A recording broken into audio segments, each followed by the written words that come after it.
Мне очень интересно было смотреть гимнастику. И вдруг я смотрю на спину нашей девочки и понимаю, что там света нет. А, конечно, как зрителю, что надо? Прежде всего нужна энергия. И тут выходит девочка из Израиля. Но это же комок энергии. И ты понимаешь, что вот ты ловишь эту энергию. При росте 165 сантиметров вес ее был 56 килограмм. Это же чудо! А нашим девчонкам, конечно, мне хотелось бы пожелать чуть побольше энергии. Как можно не смотреть Олимпиаду? Олимпиада – это когда собираются лучшие. А поскольку я сама, можно сказать, была гимнасткой, и, конечно, мне очень интересно было смотреть гимнастику. Я даже в свое время ездила специально на чемпионат мира, чтобы посмотреть гимнастику в Катаре. И когда я увидела, конечно, наших девочек, наших замечательных сестренок, которые всегда побеждали.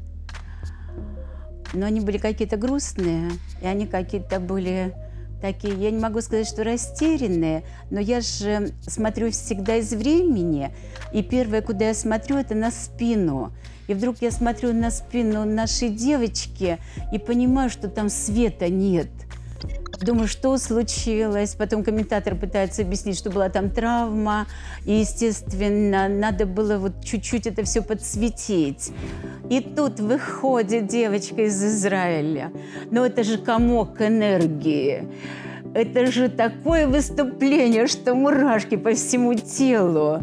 Это там, где уже не смотришь, красиво-некрасиво сделан элемент, где уже больше нам все равно, какие это элементы, насколько они тяжелые, сложные. Это единая композиция. И вот начинает такой энергошар, начинает прыгать по этому полю, и ты понимаешь, что вот ты ловишь эту энергию. А, конечно, как зрителю, что надо? Прежде всего нужна энергия.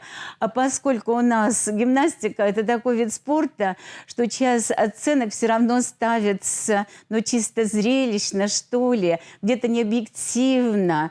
Ее нельзя, художественную гимнастику, она потому и художественная, что нельзя четко расписать поэлементно.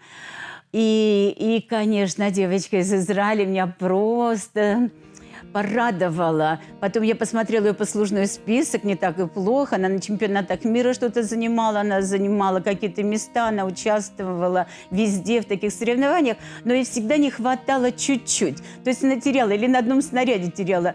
И потом мне стало интересно посмотреть, а сколько же весит эта девочка? Потому что девочка такая крупненькая девочка.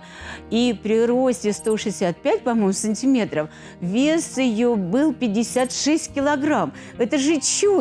Ведь нас в гимнастике высушивали, что, наверное, бросив гимнастику, и очень захотелось поесть и стать чуть больше, занять чуть больше объем, потому что там вольно-невольно мы должны были быть, так нас учили, что мы должны были быть такими стройными, должны были быть как палочками, которые только гнутся во все стороны. И тут вдруг я вижу такую девочку и в теле, и в энергии. В общем, чудо. В общем, мне очень понравилось. Нашим девчонкам, конечно, мне хотелось бы пожелать чуть побольше энергии. И то, что они побеждали все это время, это было здорово. И, конечно, я же все равно невольно россиянка. То есть я все равно болею за своих девочек, болею. Но вот наслаждалась-то я другой девочкой из Израиля. А болел за наших, конечно.